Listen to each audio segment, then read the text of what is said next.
Hello, all of you.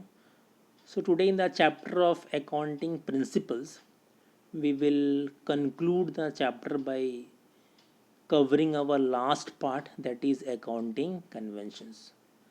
So, we have learned that there are two categories into which accounting principles can be classified, that is accounting concepts and accounting conventions.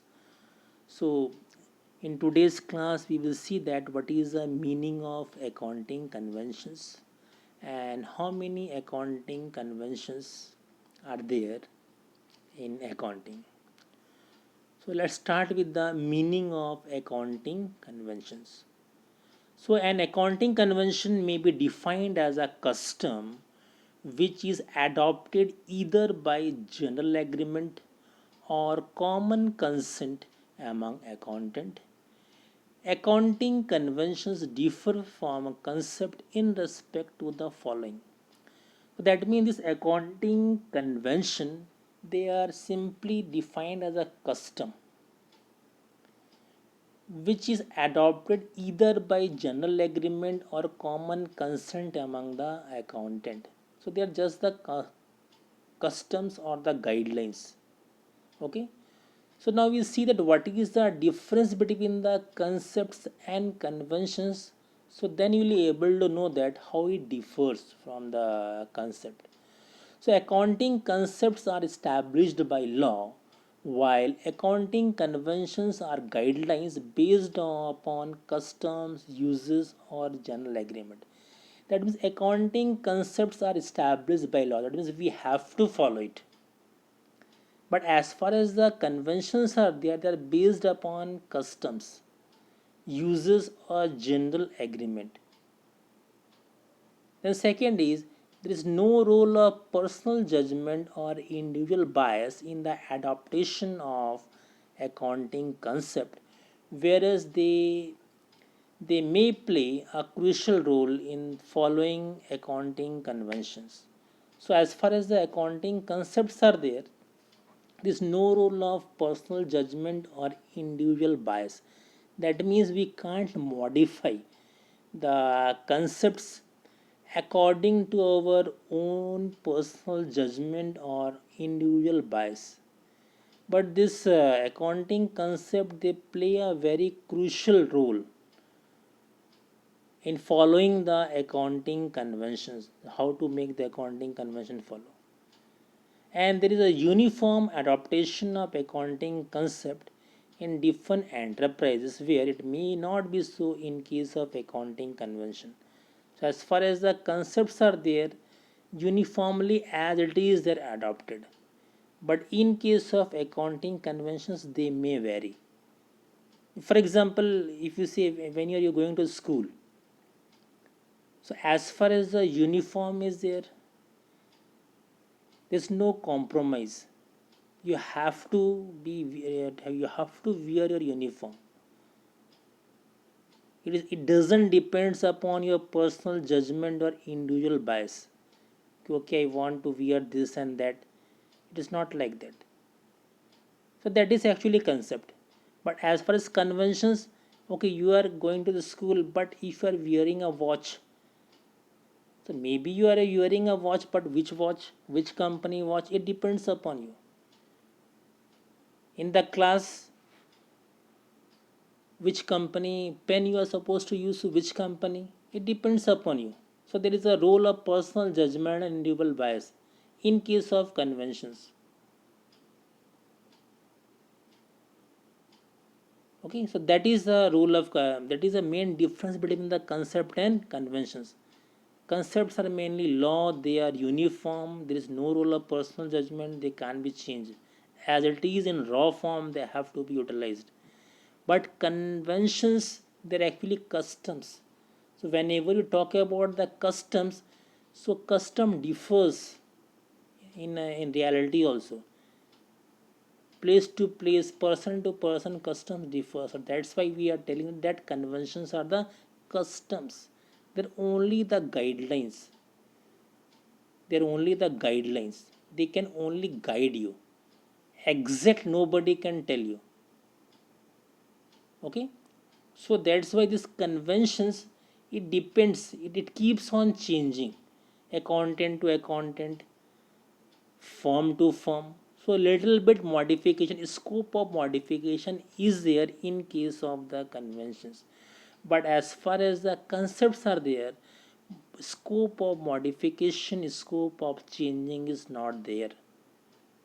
Okay, so hope you have understand. So conventions, they are actually what? They are the customs. They are generally the guidelines. So that's why they may be modified.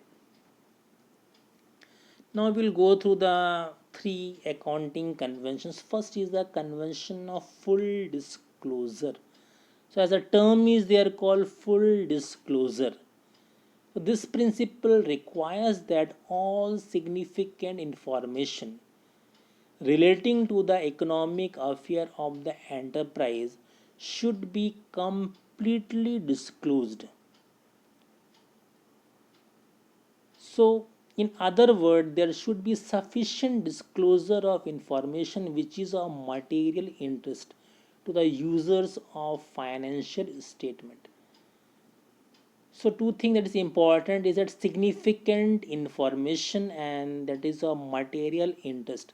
That is, according to this principle, all the significant information must be disclosed which are of material interest. So here term material means any information then can affect the decision making on the part of the stakeholders.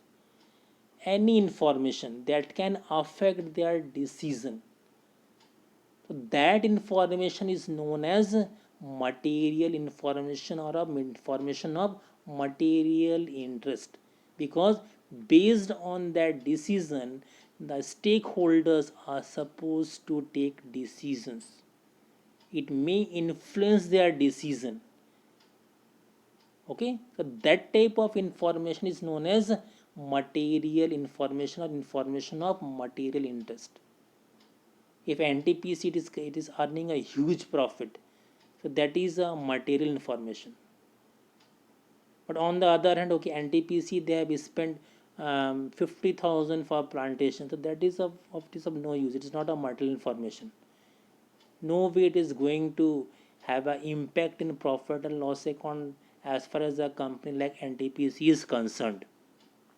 Okay, so that's why this principle is so important that companies act make ample provision for disclosure of essential information in the financial statements of the company. So that's why companies act, they have designed the format of profit and loss account and balance sheet in such a way that each and every information is disclosed. You can't say that by mistake I have left this information. So that in that format they have published the profit and loss account and balance sheet, what we call as the annexure format. Each and everything they have included, and you have to fill it. You can't say okay by mistake I haven't written this one or that one. So afterward that will be able to know. But as far as this concept is there, we are supposed to disclose all the significant information which is of material interest to the users of financial statements, such as proprietors, present and potential creditors, investors, and others. Then next is a convention of materiality. So it is very much similar to the convention of full disclosure. So actually convention of full disclosure, it has been derived, it is a traditional one. That means what we call as a different schools of thought. So this materiality concept, it has originated from US, and this full disclosure concept, it has its origin from UK, Britain. Okay, so this full disclosure, it is considered as a traditional one, and this convention of materiality, it is considered as a modern one. So two different thoughts are there. It is a bit different from the full disclosure. Now we'll see. According to this convention, only material or important facts are to be recorded through financial statements. All the unimportant or less important information should either be totally ignored or recorded as footnotes or merged with the other item. So what it states that ki only important, it is stating that only important or material facts should be recorded. Those facts which are unimportant, which are less important, they can be ignored. Means we can skip it, or they can be written as a footnotes, or they can merge with the other items. Maybe a little bit small expenses of 1 lakh is there, so it can be merged with the any heavy expenses, because according to this concept, if we'll open the account of each and every expenses, the account will be very bulky, and in that case maybe important or material information we will not be able to disclose properly or display properly. So that's why only those information which are material, means which are very important, which can have an impact in the judgment of the stakeholders, they should be only disclosed. Unimportant, less important information, they can be ignored, or they can be merged with the other item, or they can be shown as a footnotes. For example, value of remaining pencil, carbon, paper are not shown in the balance sheet at the end of accounting year, as it doesn't have any impact in the balance sheet. Okay. And last one is the concept of, convention of conservatism or prudence. So conservatism or prudence. So prudence refers to maybe wisdom or wise, चालाकी जो बोलते हैं, समझदारी. Okay, so what this concept states that, convention. So according to this convention, all anticipated losses should be recorded in the books of account, but all anticipated or unrealized gain should be ignored. In the other word, conservatism is a policy of playing safe. Provisions are made for all known liabilities and losses, even though amount cannot be determined with certainty, but not for anticipated profits. That means it states that any liability or any loss that is likely to arise in the future. So, for covering that loss, we have to make provision right from today only. Or you can take in another way that whenever your parents are earning, they don't spend whole part of their earning. They always save the part of their earning. Why? Because some future liabilities are there, which may not be today, but maybe after 3 years, 5 years, 10 years, 15 years, it will arise. So, liability for maybe in a medical liability, liability for your education, liability after the retirement from the company, because that time parents will not be getting salary. That means few liabilities are there which are certain and they are likely to arise in the future. कि ऐसे कुछ liabilities रहते हैं, loss रहते हैं, जो हमको पता है कि वो अराइज होगा ही होगा वो, लेकिन कब होगा और कितना अमाउंट का होगा सर्टनली हमको पता नहीं रहता है, लेकिन ये पता है कि वो अराइज होगा ही होगा वो. ओके, जैसे बिजनेस में लेते हैं तो may be depreciation is a loss. एक न एक टाइम आएगा जब मशीन ख़राब हो जाएगा और वो काम करना बंद कर देगा.